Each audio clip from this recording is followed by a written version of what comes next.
Hi, ನಮಸ್ತೆ ಎಲ್ರಿಗೂ. Just ಅದೊಂದು ವಿಷಯ ನಿಮ್ಮ ಹತ್ರ ಹಂಚ್ಕೋಬೇಕು ಅನ್ನಿಸ್ತು. ಒಂದು ಅವೇರ್ನೆಸ್ಸಿಗೋಸ್ಕರ, ಜನರಿಗೆಲ್ಲರೂ ತಿಳಿಸೋದಕ್ಕೋಸ್ಕರ. ಯೂಶ್ವಲಿ ಮಕ್ಕಳು ಹೊರಗಡೆ ಈ ಥರ ಮಿಲ್ಕ್ ಶೇಕ್ಸು ಅಥವಾ ಲಸ್ಸಿ, ಜ್ಯೂಸಸ್ಸು, ಪ್ರಿಸರ್ವೇಟಿವ್ ಥಿಂಗ್ಸು ತುಂಬಾ ಪ್ರಿಫರ್ ಮಾಡ್ತಾರೆ.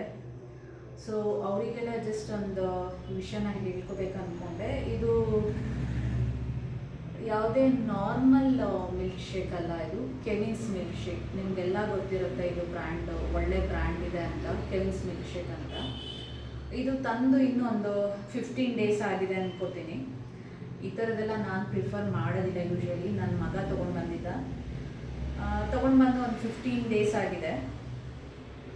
ಸೊ ಇಲ್ಲಿ ಅವ್ರು ಕೊಟ್ಟಿದ್ದಾರೆ ಡೇಟು, ನಿಮಗೆ ನೋಡ್ತಿರ್ಬೋದು. ಮ್ಯಾನುಫ್ಯಾಕ್ಚರಿಂಗ್ ಡೇಟು 27th March 2025 ಇದೆ.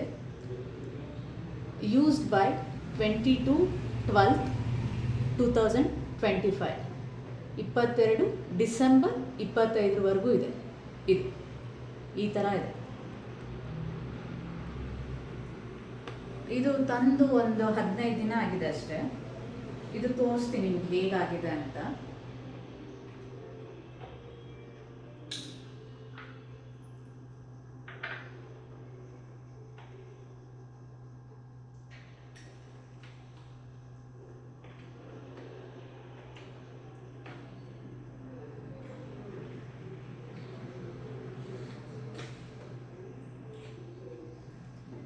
ಜಸ್ಟ್ ನಾನು ಸಿಸರ್ ಯೂಸ್ ಮಾಡ್ತಾ ಇದ್ದೀನಿ. ಅದು ಹೇಗಿದೆ ನಿಮಗೆ ತೋರಿಸ್ಬೇಕು ನಾನು.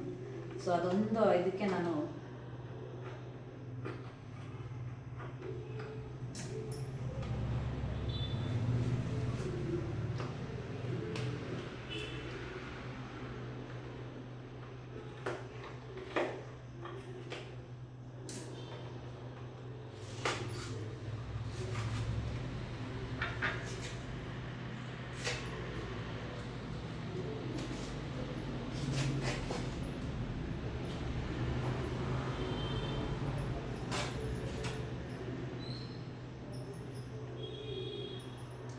ಈ ಥರ ಆಗಿದೆ.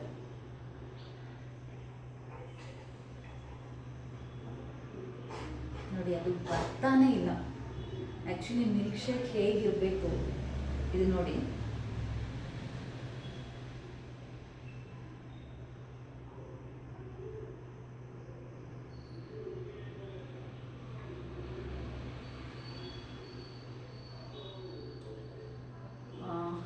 ಇದು ಆ್ಯಕ್ಚುಲಿ ಇನ್ನೂ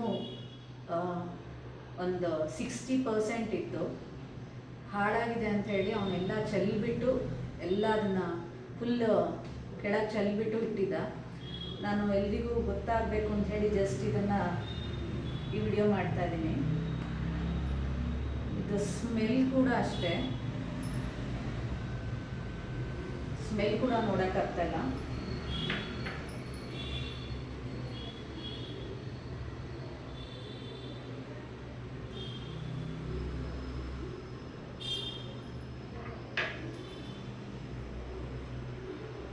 ಇವರು ಆ್ಯಕ್ಚುಲಿ ಇದು 9 months ಎಕ್ಸ್ಪೈರಿ ಆಗೋದಕ್ಕೆ 9 months ಟೈಮ್ ಕೊಟ್ಟಿದ್ದಾರೆ. ಸೊ ಆದಷ್ಟು ಈ ರೀತಿ ವಸ್ತುಗಳನ್ನ, ಈ ರೀತಿ ಪದಾರ್ಥಗಳನ್ನ ಹೊರಗಡೆ ಬಳಸಬೇಡಿ. ಮಕ್ಕಳಿಗೆ ಏನೇ ಬೇಕಂದ್ರೂ ಆದಷ್ಟು ಮನೆಯಲ್ಲೇ ಮಾಡ್ಕೊಡೋದಕ್ಕೆ ಟ್ರೈ ಮಾಡಿ. ಯಾವುದಾಗುತ್ತೋ, ಎಷ್ಟಾಗುತ್ತೋ ನಮ್ಮಲ್ಲಿ ಆದಷ್ಟು ಮನೇಲಿ ಮಾಡ್ಬೋದಕ್ಕೆ ಟ್ರೈ ಮಾಡಿ. ಈ ಥರ ಪ್ರಿಸರ್ವೇಟಿವ್ ಹಾಕಿರೋ ವಸ್ತುಗಳನ್ನ ದಯವಿಟ್ಟು ಮಕ್ಕಳಿಗೆ ಕೊಡಬೇಡಿ. ತುಂಬ ಕಷ್ಟ ಆಗುತ್ತೆ. ಅದರಲ್ಲೂ ಚಿಕ್ಕ ಮಕ್ಕಳಿಗೆ ಕೊಟ್ಬಿಟ್ರೆ ತುಂಬಾ ಕಷ್ಟ ಆಗುತ್ತೆ. So please please please stop ಮಾಡಿ ಈ ಥರ ಪ್ರಿಸರ್ವೇಟಿವ್ ಥಿಂಗ್ಸ್. ಪ್ರಿಸರ್ವೇಟಿವ್ ಹಾಕಿದರೂ ಕೂಡ ಇದು ಹೇಗಾಗಿದೆ ನಿಮಗೆ ನೀವೇ ನೋಡ್ತಾ ಇದ್ದೀರಾ. ಆ್ಯಕ್ಚುಲಿ ಪ್ರಿಸರ್ವೇಟಿವ್ ಹಾಕಿದರೂ ಕೂಡ ಈ ರೀತಿ ಇದೆ. ಸೊ ಈ ರೀತಿ ಪದಾರ್ಥಗಳನ್ನ ದಯವಿಟ್ಟು ಮಕ್ಕಳಿಗೆ ಕೊಡಿಸ್ಬೇಡಿ.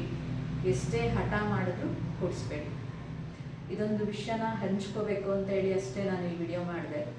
ಇದು ಯಾವುದೇ ಲೋಕಲ್ ಬ್ರ್ಯಾಂಡ್ ಅಲ್ಲ. ಮೇ ಬಿ ನ್ಯಾಷನಲ್ ಲೆವೆಲ್ ಇದೆ ಅನಿಸುತ್ತೆ ಈ ಬ್ರ್ಯಾಂಡ್.